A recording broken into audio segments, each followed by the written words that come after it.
제가 강의 시간에 잠시 언급을 해드렸습니다마는 그리스도의 능동적 순종은 창세기에서 하나님께서 아담에게 주신 그 행위 언약을 수행하고 그 행위 언약을 성취함에 따라서 얻을 영생을 확보하는 권리로서의 순종, 즉 율법의 순종을 가리키고, 제가 말하고 있는 또 청교도들이 말하고 있던 수동적 순종은 죄의 형벌로서의 죽음, 그 죽음을 향한 그리스도의 순종, 그것을 우리는 수동적 순종이라고 보통 이야기를 하죠. 자, 그러니까 논리적으로 말할 때, 신학적으로 말할 때 그리스도의 순종은 죄의 사면을 확보합니다. 그리스도의 능동적 순종은 영생을 수여해주는, 영생이라고 하는 선물을 수여해주는 순종이 되는 것입니다. 이 두 가지가 그리스도의 완전한 순종을 정의하고 있는 것이죠. 우리가 그리스도의 순종이라고 말할 때, 그리스도의 완전한 순종이라고 말할 때 이 순종은 분리될 수 없는 것이지만은 우리가 왜 분리하느냐, 왜 구별하느냐, 분리가 아니라 왜 구별하느냐, 바로 이 문제 때문에 구별하는 겁니다. 역사적으로 그리스도의 십자가 죽음만 믿고 그리스도의 율법의 성취로 말미암아 영생이 확보되는 의의 전가를 부정하는 청교도들, 부정하는 신학자들, 부정하는 로마 카톨릭, 알미니안, 소시니스주의자들이 많이 있었기 때문이죠. 리차드 백서도 역시 마찬가지였던 겁니다. 그래서 그런 의미에서 여러분 이 시간이 많이 없기 때문에 제가 다 설명드릴 수 없습니다만은 이 책을 여러분이 사셔서 읽으시면 큰 도움이 되실 겁니다. 몇 권 남지 않았습니다. 예. 농담입니다. 예. 원하시는 분들만 사시기 바랍니다. 자, 그래서 말씀드린 바와 같이 죄의 사면은 뭘 의미합니까, 여러분? 예수님이 우리의 죄를 용서해 주셨다. 자, 구원이라고 하는 단어를 정의할 때, 구원이란 무엇입니까? 죄를 용서받는 것을 우리는 구원이라고 말합니까? 결코 그렇지 않습니다. 그것은 피상적인 이해이죠. 그리스도의 십자가 보혈이 우리의 죄를 사면해 줍니다. 그러나 그 사람을 가리켜서 우리가 의인이라고 부르진 않죠. 여러분이 죄를 지었습니다. 법정에서 여러분의 무죄함이 발견되었습니다. 그래서 재판장이 여러분을 죄 없다라고 선고를 내립니다. 그럼 여러분은 어떤 사람입니까? 무죄한 사람이에요. 죄가 없을 뿐입니다. 그러나 그 선고가 여러분을 의인으로 만들어줍니까? 아닙니다. 우리가 의인이 되려면 의로운 행동을 해야 돼요. 아담이 그것에 실패했던 것이죠. 의로운 행동에 실패했습니다. 두 번째 아담이신 그리스도 예수께서 오셔서 그 의의 한 행동으로 우리의 구원과 구속과 영생을 확보하신 것입니다. 그런 의미에서 알미니안주의는 반쪽짜리 구세주, 반쪽짜리 중보자, 오웨이는 그렇게 말했습니다. 알미니안주의는 그리스도를 반쪽짜리 중보자로 만드는 것과 같다. 마치 이것은 장님에게 눈을 뜨는 조건으로 1000파운드를 주겠다고 약속하는 것과 같다. 그래서 우리가 구원을 또 칭의교리를 엄밀하게 이해하기 위해서, 정확하게 이해하기 위해서는 삼위일체 하나님의 내재적이고 경륜적인 구속의 경륜을 이해할 필요가 있는 것입니다. 자, 그건 역시 우리 한 가지 엄청난 주제이기 때문에 제가 최근에 번역한 책이 있습니다. 제가 자꾸 책 소개를 해서 죄송한데 어쩔 수 없어요. 이 책은 정말 여러분들에게 참된 삼위일체 교리를 설교하기 위해서 필요한 책이고 칭의 교리와도 밀접하게 연관이 되어 있는 아주 귀한 책입니다. 이제까지 삼위일체 교리는 무엇이 아닌가라고 하는 좀 부정적인 방식의 설명이 많았습니다. 그러다 보니까 성도들이 삼위일체 교리가 무엇이 아닌지, 예를 들면 양태론, 또 단일신론, 삼신론 이런 것인지는 알겠는데 정말 삼위일체가 무엇인지를 긍정적으로 잘 알지는 못해요. 그런 측면에서 이 책은 대단히 아주 훌륭한 책이라고 할 수 있을 것입니다. 자, 141페이지에 보시면 소시니안주의 역시 마찬가지입니다. 소시니안주의가 17세기에 출현했는데 소시니안주의는 주 4, 5세기경에 발생했던 펠라기우스와 세마이 펠라기우스와 전혀 다를 바가 없습니다. 이들이 말하는 칭의교리는 죄인으로서 하나님의 은혜 가운데 자신들의 회개와 개선된 삶을 근거로 죄의 용서와 하나님의 용인을 받을 수 있는 것으로 진술된다. 이렇게 말하고 있습니다. 존 오웬은 이러한 소시니안주의자들의 왜 이런 결론에 도달하게 되었는지를 이렇게 설명을 합니다. 그리스도의 위격에 관한 한 그분의 만족과 공로를 부인한다면, 즉 그리스도의 십자가 죽음과 그리스도께서 성취하신 율법의 순종을 부인한다면 그들의 마음에 이런 결과 이외에 칭의교리에 대한 다른 어떤 사상을 만드는 것은 불가능한 것이다. 자, 결론적으로 제가 지금 무슨 말씀을 드리냐 이겁니다. 구원의 근거, 우리가 죄를 용서받고 의롭게 된다고 하는 그 구원, 죄 용서, 죄의 사면과 영생의 확보, 의의 전가, 영생을 받을 수 있는 자격을 수여해 주는 의의 전가, 이것의 근거, 이것의 원인이 무엇이고 누구의 것이냐는 것입니다. 이제까지 존 오웬이 싸웠던 로마 카톨릭, 소시니안주의, 또 알미니안주의, 잠시 후에 잠깐 살펴볼 리차드 백스터의 율법 폐기론주의, 그리고 4, 5세기경의 펠라기우스, 세미펠라기우스주의, 이 모든 사상의 공통점이 하나 있는데 그것은 단 하나예요. 의롭게 되는 근거와 원인이 신자의 선행과 윤리와 도덕에 달려있다. 개신교의 칭의교리는 그것을 절대로 부정하는 것입니다. 그것을 배타하는 것입니다. 구원의 근거와 원인은 사람의 선행에 달려있지 않고 예수 그리스도의 완전한 순종에 달려있다. 그리스도의 완전한 순종에 근거하고 있다. 오해는 칭의의 공식적 기초가 그리스도의 의의 전가라고 수없이 증언했습니다.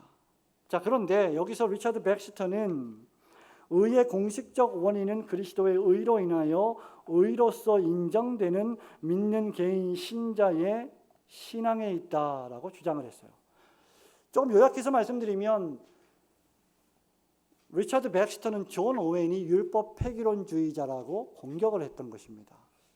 왜냐하면 신자의 의가 신자 안에 있지 않고 신자 밖에인 그리스도에게 있다라고 말함으로 말미암아 신자의 행위와 관계없이 의롭게 된다고 주장했기 때문이죠. 그리고 이러한 주장은 그 당시에 율법 폐기론주의를 수없이 주창하고 가르쳤던 토비아스 크리스프를 비롯한 수많은 사람들의 잘못된 가르침 때문에 영국 사회에 불경건과 타락과 죄악과 모든 더러운 죄들이 만연해 있었던 것을 백스터가 목격을 하게 됩니다.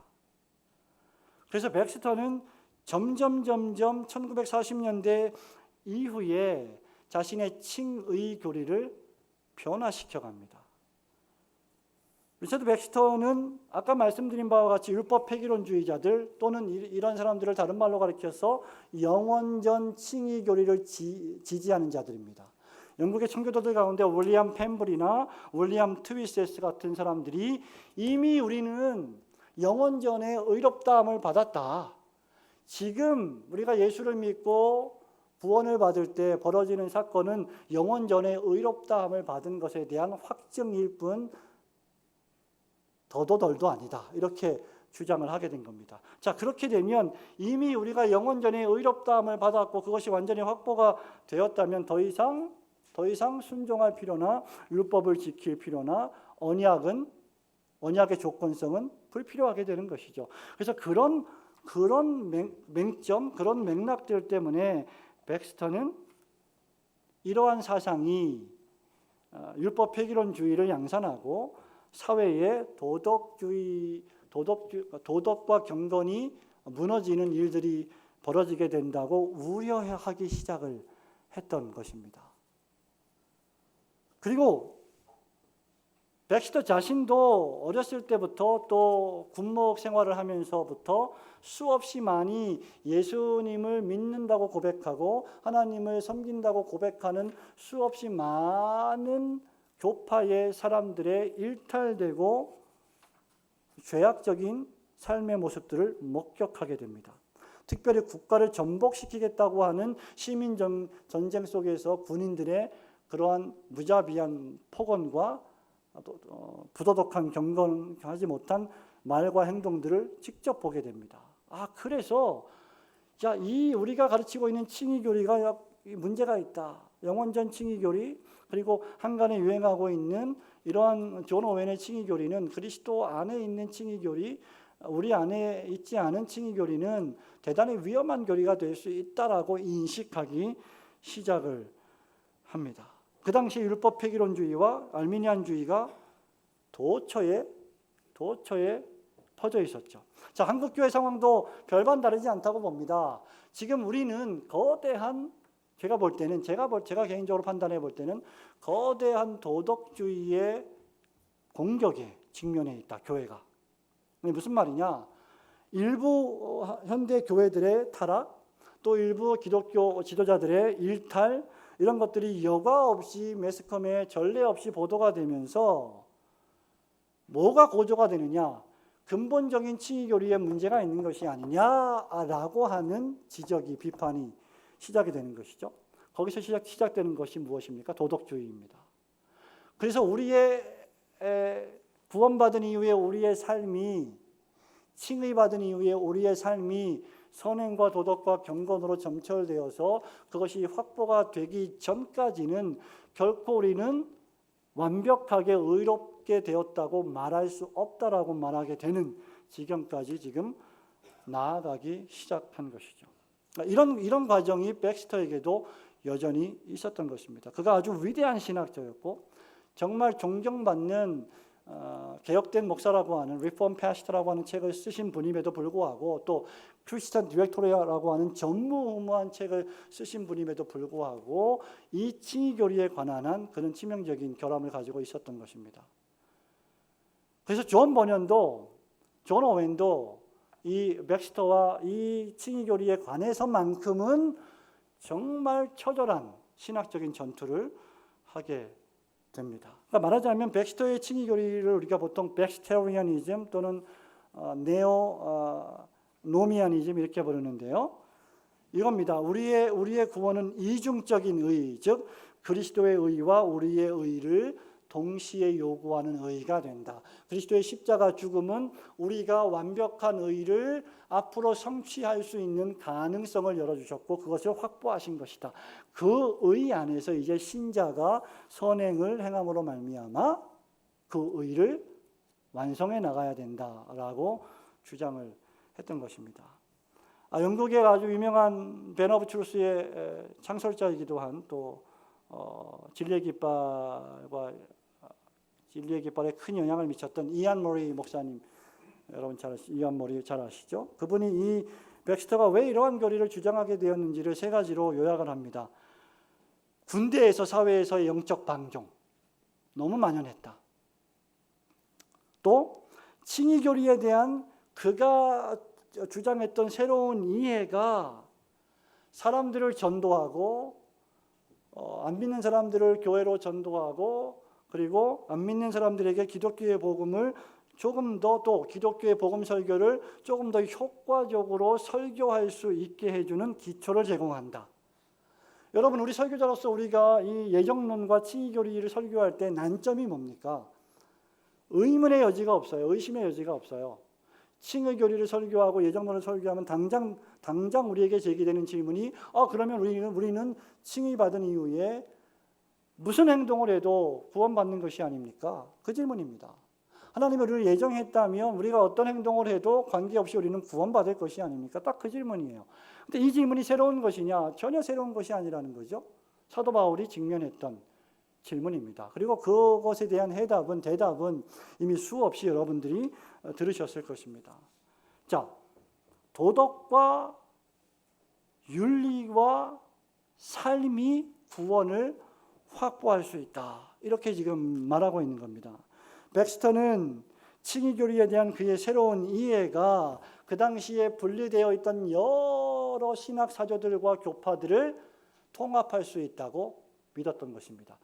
그래서 이제 많은 신학자들이 백스터의 칭의교리를 via media way 이렇게 불렀어요.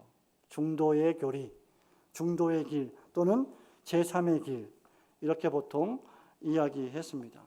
도덕주의자들을 배격하고 고칼빈주의자들로부터 개혁주의 칭의교리를 존 오웬은 아주 노련하고 지혜롭게 배격하고 또 정통적 칭의 교리를 설명을 하고 있습니다. 그러면서 바울과 야고보의 이야기를 들으면서 야고보는 바울의 신학적인 조망에서 견지되어야 한다고 하는 전통적인 개혁주의적 성경 해석학을 견지하고 있습니다. 이것은 우월의 문제가 아니라 예수 그리스도의 의를 수여받아서 의롭게 된 사람이 선한 행위와 경건의 삶을 나타낼 수밖에 없다고 하는 그러한 순서로 가야 된다는 것이죠. 바울은 무엇을 말하고 있느냐? 바울은 칭의 교리를, 사람이 믿음으로 말미암아 의롭다함을 받는다는 그 교리를 그 본질과 원인의 견지에서 고찰하고 있는 반면 야고보는 그 표시와 증거의 견지에서 다루고 있다고 오해는 계속해서 강조하고 있습니다. 이것이 바뀌면 안 된다는 것이죠.